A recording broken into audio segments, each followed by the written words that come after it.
आज का सबक कौन सा है? आज कैलकेरिया का आप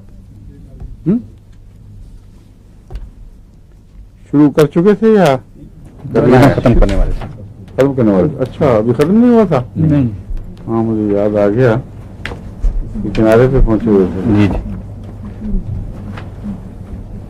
आखिर में नजर के मुताबिक बता रहे थे हुजूर, नजर धुंधला जाती है और केराटाइटिस वगैरह जो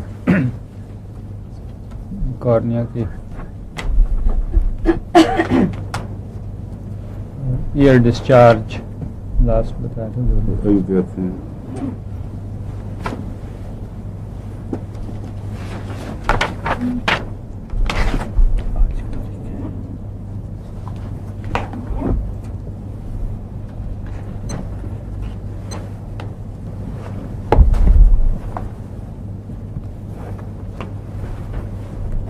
काफी आगे है फार्मूल है।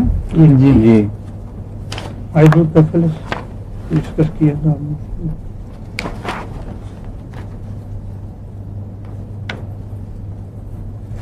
हाइड्रोकेफेलिटिक कंडीशंस। जी।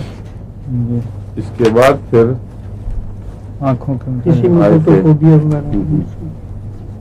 कैटरेक्ट भी ठीक हो जाता है इसमें, कैटरेक्ट भी शामिल है, डिम भी है। यहाँ तक हो गया था। जी धुंधलाती है।